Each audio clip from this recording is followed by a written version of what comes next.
Welcome back. Sometimes an introduction just writes itself. I want you to take a look at what Rodney King had to say many, many years ago. I just want to say, can we all get along? Can we get along? Can we stop making it horrible for the older people and the kids? It's relevant today because people are just acting up while they're trying to enjoy a cruise vacation. More after this.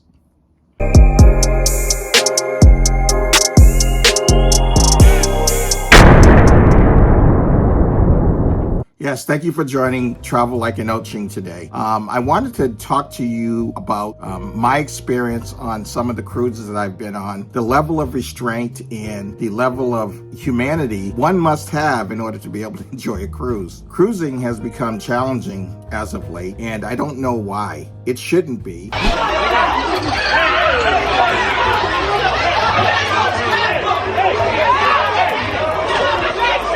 We spend our money, we try to go to have a good time, but people just don't know how to act. Have you take a look at what Mr. Rodney King had to say about that many years ago. It does speak to the greater challenges we have today with people behaving. I'm going to take a little look at that based off of an experience of my own. You would think that with all the money spent and all the time that people, the precious time people have because they have to sacrifice to their jobs to get whatever it is for your vacation, you would think that you can go to a location, not have to worry about anything, end up having a good time because you're enjoying the people around you. That doesn't seem to be the case. More and more often we're seeing people out of control for whatever reasons, whether it be too much alcohol or not being used to traveling on a cruise type vacation or mental illness. Who knows what's going on? I can't explain it. How you can maintain your composure and share a little anecdote of how I couldn't control mine. And it wasn't until I realized what I was potentially giving up had I continued down that path of not controlling myself. I don't want to blame a particular cruise line because this could happen on any cruise line. This is certainly one that I've traveled frequently. Mention in the comments if you guess which one it was, and I will respond accordingly on which one it was. But anyway, it was a sea day, and the sea day represents a day that you don't have a port of call. You're just going to or fro a location. On the sea days, they have to fill the day or fill the calendar with many different activities to keep the passengers entertained.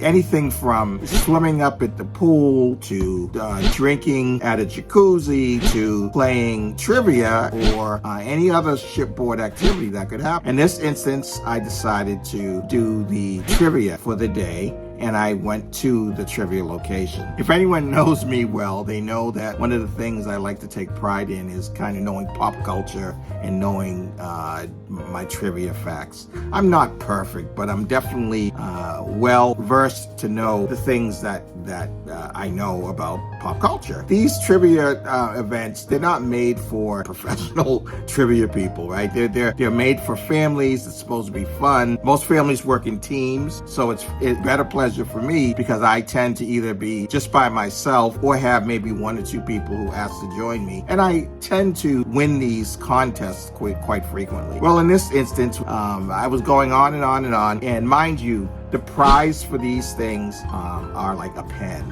or a lanyard, like these tiny little gestures of appreciation from the cruise line. In some cases, it's a participation award where everyone gets a piece of candy or a pen and you go off on your day. And I'm okay with that. It's just my competitive nature that I like to be one of the winners of these little trinkets. So I certainly do my best to win. And the one thing I can't stand is people who cheat, especially if it's for these small prizes, right? It shouldn't mean anything to me, and I get it, but that's one of the, I behave so well on cruises, and I have the manners, I feel, of someone who just respects other people's space, that, cheating in trivia is that's just a bridge too far for me. At what level do I respond to that? Well, that's what we're going to get into here. Throughout the trivia event, I was doing really well, as I usually do. And I don't brag about my performance, but I was doing fairly well. There were a lot of pop culture questions, some movie questions, pretty good questions. Some stuff about states. One area where I'm strong, but not the strongest, they started talking about certain football teams. Now, mind you, I love my New England Patriots. So when it comes to Patriots history, I'm pretty spot on. I know a lot of people are groaning right now. And a lot of people are taking pride in the fact that my Pats aren't doing too well. It's a down year for them. But, you know, what can you say? Look at Dallas. They have down years every year. Sorry for my Dallas fans.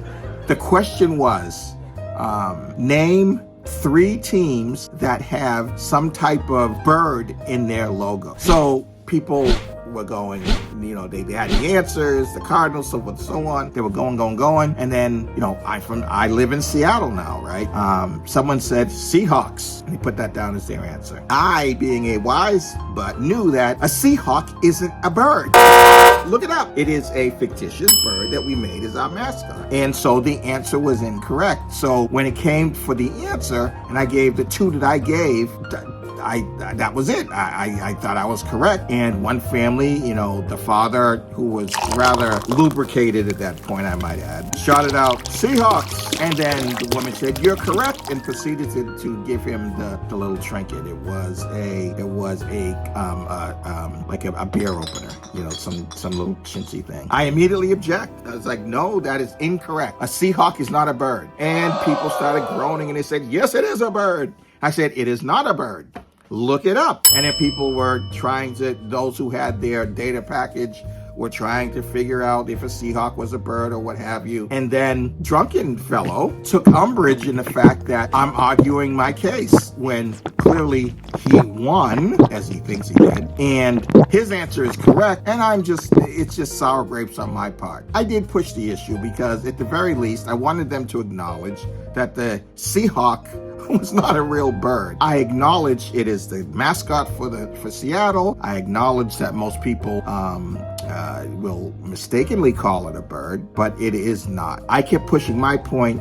He kept pushing his point to the time where he actually stood up and started yelling and pointing at me. Now, I'm not going to say I wasn't lubricated a little bit, little drinky poo, just a little bit. It was early in the day. I wasn't too sloshed, but I did have a couple beers in me and maybe a couple fruity drinks, icy drinks. And so I wasn't feeling belligerent. But at the same time, I did not feel like I wanted to listen to this bully talk mess to me in front of a bunch of people. I do have a pretty strong voice. I started responding back to this bully, and then he started moving towards me. I was not going to back down from that situation, and I started moving towards him. The poor woman who was running the trivia tried to get in between us, but at the end of the day, you know, she was like a $1.10 soaking wet. She was not going to stop these two masses moving towards each other. Other people were like, "Knock it off, stop it, blah, blah, blah." But, you know, all I saw was the rage in my eyes. This gentleman on the other end of this argument also had the same rage. The trivia person just basically said, call security. And at that point, it registered in my head, what am I doing? Why am I doing this? And who cares at this point? This was the first sea day, so there were 8, 9, 10 other days that I had on this cruise. Was I going to be thrown into shipboard jail or isolated to my cabin until they dumped me off at the next port over a silly trivia game and the answer of Seahawk? I knew I was right, and people knew deep down that I was right. It was for some silly trinket of stuff. The reason I tell this story is at some point, you have to be the bigger person and realize what's at stake. Clearly, he was at his breaking point. I was at my breaking point, but I stepped back from the precipice, whereas he wanted to continue and jump off. And he continued towards me, and I said, listen, dude, let's just relax. You know, we got many more days. We're going to see each other on this cruise. Here, let me buy you a drink. And because he was a drunk, I shouldn't say that. Because he was lubricated, that seemed to have quelled the situation, and he backed down. He still believed he was correct on the whole Seahawk thing, and I want you guys to go look it up yourselves. But the situation quickly remedied itself, and when ship security came, They saw that we were not at each other's throats and that we just let the situation resolve itself. And the person who was running the trivia was satisfied, and thank God she wasn't hurt. I would have felt terrible if anything happened to her. She basically told security that everything was fine, and we just basically went our separate ways. I saw him a couple other times on the cruise during that week, and all he would do is with a drink or with a tip of a hat, he'd kind of acknowledge me and have that wry smile on his face, like he bested me or, whatever. But I also realized that I love cruising.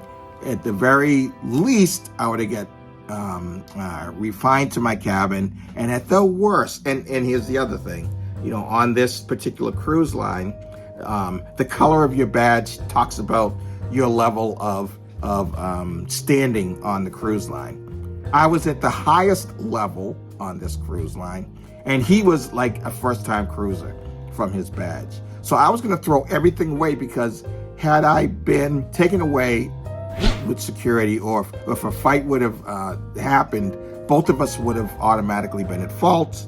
And the ramifications for me would be I would be banned from the cruise line, as well as him. And I'm not worried about that. But the point is, it took me years to get the status level that I'm at that cruise line, and to have it all taken away because of a silly argument that it just didn't mean anything. I just realized that. And all these people fighting on cruise ships now, I wish they would understand that. I know a lot of it is new cruisers just don't understand, and they drink too much liquor and ... There are tons of excuses. But also I know that even seasoned travelers like myself, and probably you, could easily get caught up in it. And if you don't have that sense of thinking it through, you're going to be subject to making the mistake of overreacting or getting yourself in a situation. Mind you, there are times where the activities of others necessitates one to act in a manner to defend. But I wasn't defending my family. I wasn't defending pirates coming on the ship. I wasn't even defending my place in line at the buffet. It just wasn't. It was silliness, and I realized it. And so I wanted to share that with you. That the immunity to the madness starts with you taking your inoculation of calmness and serenity and just letting things flow off your back. You'll be better off for it, and it will protect your ability to enjoy cruises in the future. And this is just general advice for life as well. There are those times that you get pushed to the edge, you feel yourself there. The adult person or the sane person recognizes that and backs themselves off, and that's what I attempted to do, and I successfully did it. And I speak to you to tell this story and share it with you, so that you may make that same sane decision for yourselves. I hope that was interesting enough for you. I certainly enjoyed telling the story, and I have more stories coming up about traveling like an Oching. I hope you enjoyed my little tale on how I almost lost it over a fictitious bird and almost ruined my cruise life. The question is, am I immune to the madness? I would say yes, I am. And thank you for watching, and until next time. Well, Jesse, this brawl took place on the Carnival Cruise Magic early Tuesday morning. After making stops in the Bahamas and the Turks and Caicos, the ship was headed back to Manhattan, and that is when around 5 a.m., a massive fight took over the dance floor involving around 60 people. Security on the ship got involved, but it got so out of control that the Coast Guard had to escort the ship back to New York, where police were waiting for it to dock.